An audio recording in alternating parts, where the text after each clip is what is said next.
49 అంటే సంతానం, 49 అంటే సంతోషం. 39 ఆంధ్రప్రదేశ్ తెలంగాణ.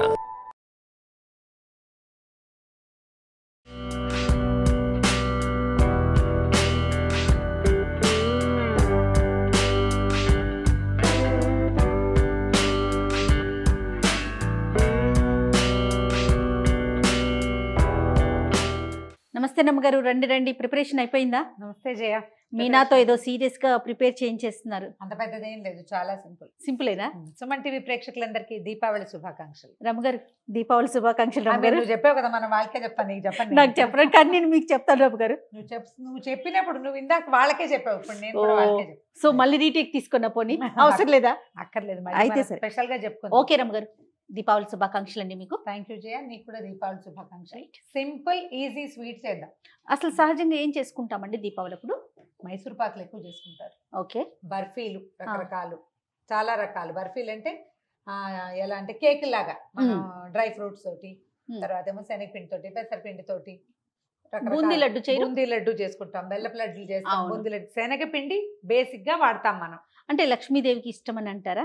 శనగ లక్ష్మికి సంబంధించిన దినుసు అని ఒక నమ్మకం మనకి. ఓకే. అందుకోసమని మనం అలా చేసుకుంటాం. ఇవాళ ఏం చేద్దాం అంటే మైసూర్ పాక్ చేద్దాం. కాకపోతే ఇది షాప్ లో చేసినట్టు రాదు, కరకరలాడదు, నోట్లో వేసుకుంటే కరిగిపోయే రకం చేద్దాం. ఓకే. ఏంటమ్మగా? శనగపిండి, శనగపిండి, పంచదార, నెయ్యి, ధారాళంగా పాలు. ఓకే. క్వాంటిటీ ఒకసారి నాకు చెప్పండి లెక్క. 1 కప్పు శనగపిండికి 2 కప్పుల నెయ్యి. ఓకే. 2 కప్పులు దగ్గరగా పంచదార. 2 కప్స్ పోస్తే తీపిగా అయిపోతుంది. 1.25 కప్పు పోస్తే సరిపోతుంది. కప్పు శనగపిండి అయితే మనం 1.25 కప్పు పాలు పోస్తే సరిపోతుంది. ఓకే అండి. ఈ పాలు పోయటం వల్ల ఇది కొంచెం స్మూత్ గా మృదువుగా వస్తుంది. నోట్లో వేసుకుంటే డెఫినెట్ గా కరిగిపోతుందండి. షాప్ లో లాగా కరకరలాడుతూ హోల్స్ తోటి మాత్రం రాదు. ఆ స్టైల్ కాదు, ఇది బర్ఫీ స్టైల్లో చేసుకుంటాం. ఒక్కసారి ప్రాసెస్ ఒకసారి చెప్పేస్తారా? దాని ఏముంది, శనగపిండి కొంచెం కొద్దిగా వేయించి కాస్త వేడి నెయ్యి పోసి కలిపి పక్కన పెట్టుకుంటాం, సెట్ అవుతుంది. పంచదార పాలు పోసి పాకం పట్టుకుంటాం. ఒక తీగ పాకం వచ్చాక ఈ కలిపి పెట్టుకున్న శనగపిండిని అందులో పోసేసి తిప్పడమే. ఒక 20 నిమిషాలు, మొత్తం మీద 20-25 మినిట్స్ లో తయారైపోతుంది, స్వీట్ వచ్చేస్తుంది. సూపర్. స్టార్ట్ చేద్దామా? మీరు ఇంట్లో ఏం చేస్తారండి ఫెస్టివల్ కి? ఇది చేస్తాను. ఇదా? ఖచ్చితంగా మైసూర్ బర్ఫీ. మరి దీని పేరు మీరు పెట్టావు? బర్ఫీయే. Okay. Mouth melting Mysore pak అనండి. ఓకే. నోట్లో కరిగిపోయేది. 1 కప్పే చేస్తున్నానండి. ఇవి కూడా మనకి చాలా ముక్కలే అవుతాయి. ఈ పని మొదలు పెట్టుకునే ముందే మనం ఏం చేయాలంటే ఒక ప్లేట్కి కొంచెం నెయ్యి రాసి పక్కన పెట్టుకోవాలి. మధ్యలో అది మర్చిపోతే ఇబ్బంది అవుతుంది. ఓకే. ముందు 1 కప్పు శనగపిండి తీసుకున్నాం కదా, దీన్ని కొంచెం బాగా జల్లించేసేయండి. ఫ్రిడ్జ్ లో ఉన్నది, పాతది, డబ్బాలో ఉన్నది వాడుకోవద్దు. ఫ్రెష్ చేయదలుచుకున్నప్పుడు ఆ రోజు కొనుక్కుంటేనే బాగుంటుంది, సరిపోతుంది. ఇది ఏదైనా వాసన తేడా వస్తే రుచి లోపం అవును. ఏదైనా ఒక గరిటెందుకు, చిన్నది గరిటె ఇవ్వనా, స్పూన్ ఇవ్వనా? స్పూన్ లాంటిది. ఓకే. ఓకే. చాలు. కొద్దిగా వేయిద్దాం దీన్ని. చాలా ఎక్కువ అంటే డ్రైగానే వేయించాలి, అంటే ఎక్కువ వేడిగా మన బాగా వేగిపోవాల్సిన అవసరం లేదు.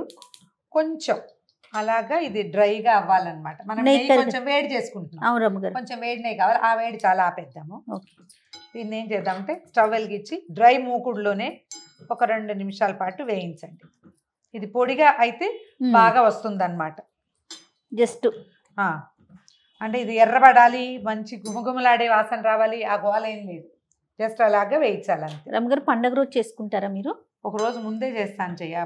అంటే పండగ రోజు అంటే లక్ష్మీ పూజ పెట్టుకుంటారు కదా, అవునవును, అప్పుడు చేసేస్తా. సాయంకాలం నివేదనకి నేను మామూలుగా లడ్డూలు కొనుక్కొస్తారు మా వాళ్ళు. చాలా రకరకాల లడ్డూలు తెస్తారు. బెల్లం లడ్డు, పంచదార లడ్డు, అందులో డ్రై ఫ్రూట్ లడ్డూలు అవి కూడా తెస్తారు.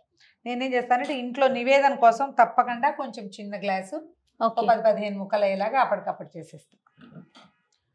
సాయంకాలం ఒక పావు గంట పని. నేనంటే షాప్ లో లాగా వస్తుందని క్లెయిమ్ చేయను, నాకు రాదట. అదే ఎప్పుడు అంటారు కదా, ఏదో కావాలి. అదంతా అంత ప్రతిభ లేదు మనకి. అందులో కలిపే ఇంగ్రీడియంట్స్ వేరుంటాయి రమ్మగారు. షాపుల్లో అనేసరికి వాళ్ళు బిజినెస్ మోటోతో చేస్తారు కదా, మనం ఇంట్లో చేసుకునేది వేరు, షాప్ లోది వేరు కదా. నేనేం చేస్తానో ఇప్పుడు అదే చూపిస్తారు మీరు, అంతే. మా నెయ్యి కమ్మటి వాసన వస్తుంది. కొద్దిగా వేగితే చాలు. ఇది ఒక 2-3 నిమిషాల పని అనుకో. ఓకే. మనం ఎందుకు జల్లించామంటే ఇందులో ఏమైనా ఉండలు, గచ్చకాయలు, చిన్న చిన్నవి పప్పులు గిప్పులు ఉంటే అవి పోవడానికి. అప్పుడే శనగపిండి కూడా రెడీ. ఇప్పుడు ఏం చేద్దామంటే ఆ వేడి నెయ్యి పోసి, తినమో అంటే వేడి నెయ్యి పోసి ఇందులో కొద్దిగా సగం నెయ్యి, ఒక కప్పు నెయ్యి పోస్తే చాలు. ఇందులో స్టవ్ మీదే ఉంచండి. స్టవ్ ఆఫ్ చేసుకొని పోస్తున్నారు. అంటే ఈ వేడి ఎక్కువ వేడైందని చేస్తాను కానీ అక్కర్లేదు. ఓకే, సగం పోసాను, మిగిలిన సగం ఉంది. ఇది మెల్లిగా ఉండలు లేకుండా కొద్దిగా అలాగే పొయ్యి మీదే ఉంచితే ఏంటంటే ఉండలు లేకుండా అయిపోతుంది, కరిగిపోతుంది. మన స్టవ్కి గిన్నెకి లంగర అందట్లేదు మనకి, అందుకని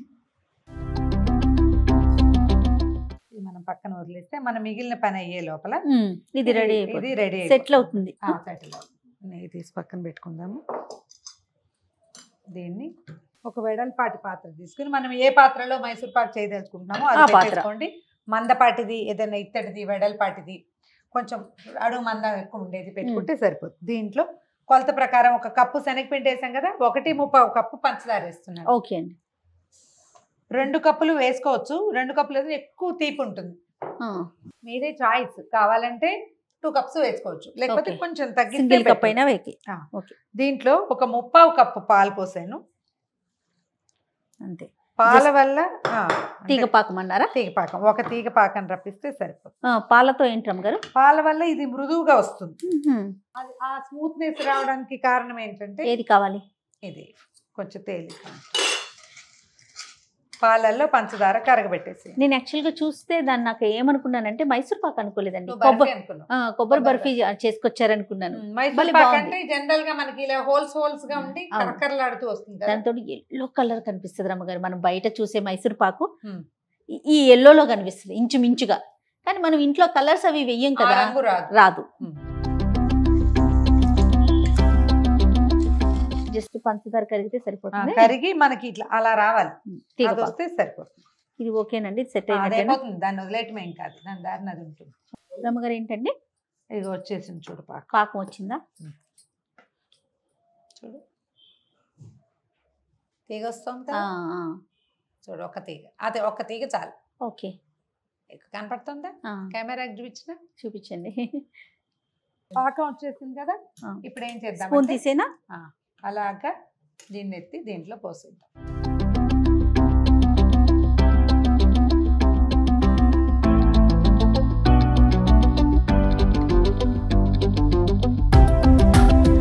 ఇది ఎంతసేపు ఉంచాలి రమ్మగారు? ఇది ఒక పావు గంట పడుతుంది చేయాలి. ఇందాకటి పని చాలా సింపుల్ గా అయిపోయింది కదా, అది 2 నిమిషాలు, ఇది 5-6 నిమిషాలు, 5 నిమిషాలు, ఇది కొంచెం టైం పడుతుంది. ఇప్పుడు మనం అట్టు పెట్టుకున్నాం పక్కనే నెయ్యి, కొద్దిగా నెయ్యి పోసుకుంటూ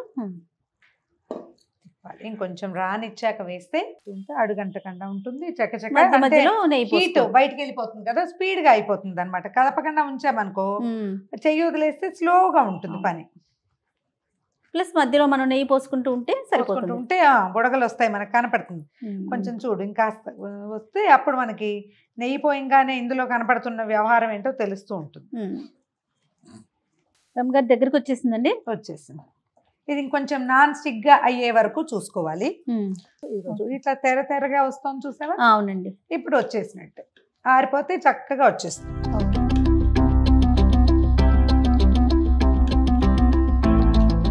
ఇంట్లో ఏవైనా ఫంక్షన్లు ఉన్నప్పుడు అప్పుడు అక్కయ్య వాళ్ళు 1-2 కిలోలు అలా కూడా చేస్తారు. ఇట్లా కొంచెం చేతి కొద్దీ తిప్పుకోవాలి. కాస్త మగపిల్లలు బలసాలను ఎవరినైనా కూర్చోబెడితే వచ్చేస్తుంది. ఇంకొంచెం తిరుగుదాం, ఇలా తెల్లగా అయిపోవాలన్నమాట. తెలిపి వచ్చిన కొందికి బాగా వస్తుంది. ఆఖరి నెయ్యి వేసేసాను చూడు.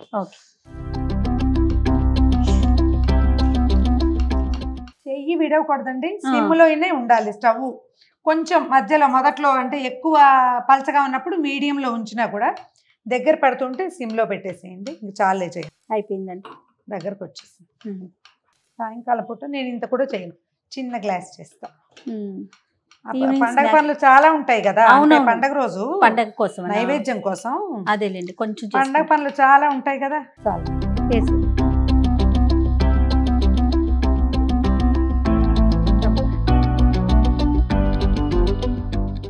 ఇది ఇప్పుడు ఈ సర్దటం కొంచెం పెద్ద పళ్ళెం పెట్టుకున్నా బాగుండేది. మనం ఒక రవ్వ చిన్నదే పెట్టినట్టు అనిపిస్తుంది నాకు.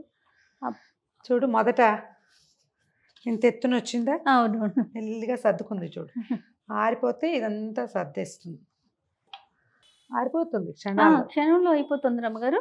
కొంచెం చాకు కూడా కొద్దిగా నెయ్యి రాసాను, అలాగా మనకు కావాల్సిన షేప్లో తీసేయండి దీన్ని.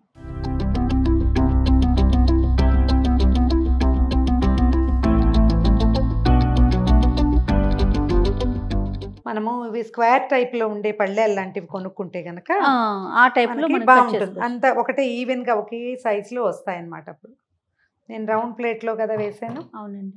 మీకు బాగా చేతొస్తే డైమండ్స్ లాగా కూడా కోసుకోవచ్చు. నాకు స్క్వేర్లు బాగా నచ్చుతాయి, అందుకని నేను రెక్టాంగిల్ కాకుండా స్క్వేర్ కోస్తాను. మనం ఇంకా ఎక్కువ తెరలు రానిచ్చిన కొందికి ఇది పొడి పొడిగా అయిపోతుంది. యాడ్ చేసి కొంచెం సరి చేసేసి వదిలేయండి. కాసేపు అట్లా వదిలిపెట్టేస్తే దాని దారిని అది ఆరిపోతుంది.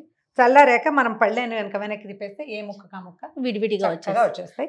చక్కగా నిలవ ఉంటుంది. 2 కప్స్ నెయ్యి పోస్తేనే ఇలా నోట్లో కరిగిపోయేలాగా వస్తుంది.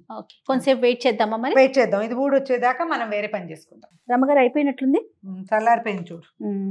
కొద్దిగా కదిపి వచ్చింది.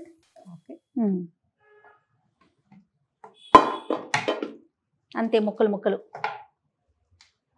నువ్వు ఎలా కట్ చేసావు అలానే అనే దాన్ని బట్టి చూడు. నువ్వు కూడా ట్రై చేస్తావా? చక్కగా వచ్చింది రమ్మగారు. చల్లారనివ్వాలి. అవును అవును, అంతే. ముందే చెప్పాను, ఇది బాగా అంటే విడివిడిగా అలా రాదు. నోట్లో వేసుకుంటే కరిగిపోయేలాగా మాత్రం వస్తుందని. అవును. మనం ఎంత చేసాం జయ? 1 కప్పు. అవునండి. అంటే ఇందులో వేసాం పంచదార బాగా పడింది. మరి ఇట్లా అనగానే వచ్చేస్తుంది. బాగుంది రమ్మగారు, సరదాగా ఉంది. అందుకే నీ చేతికి ఇచ్చాను. అటు ఇటుగా ఈ సైజువి ఒక 34 ముక్కలు వచ్చినాయి. ట్రై చేసి చూడండి. ఈ మెథడ్ ఏంటంటే మనకి ఇళ్లలో ఆల్రెడీ అలవాటైన ప్రకారం ఒకటి ఉంటే ఆ రకము. ఇది కొత్తగా ఉంది, పాలు పోస్తే ఎలా ఉంటుందో చూద్దామంటే ఇది కూడా సింపుల్గానే వస్తుంది. అలవాటుగా చేస్తే మైసూర్ పాక్ వస్తుంది. ఇలాంటివి చేసేటప్పుడు ఎప్పుడు చిన్న కొలతతోటి, 1/2 కప్పు కొలతతో చేసి చూస్తే దానికి కొంచెం ట్రై చేసి చూస్తే తర్వాత వచ్చేస్తుంది. ఏ పదార్థమైనా అంతే. మైసూర్ పాక్ కొంచెం కష్టం అంటారు కదా ఫస్ట్ చేసేవారికి. మనకి ఆ కరెక్ట్ గా ఎప్పుడు పోయాలో తెలియాలి. అది సెట్ అవ్వాలి. పోసాక దాన్ని గట్టిగా అదిమేస్తే ఇంత మాత్రం ఇలా గుల్లగా కూడా రాదు. కొంతమందికి సోడా వేసే అలవాటు ఉంటుంది. నేను కొంచెం చూడక ఎగనేస్టే కదా, నాకు ఇలాగే బాగుంది అనిపిస్తుంది. Right, thank you so much రమ్మగారు. వన్స్ అగైన్ హ్యాపీ దివాళీ అండి. హ్యాపీ దివాళీ జయ. సుమన్ టీవీ ప్రేక్షకులందరికీ హ్యాపీ దివాళీ, తీయని హ్యాపీ దీపావళి.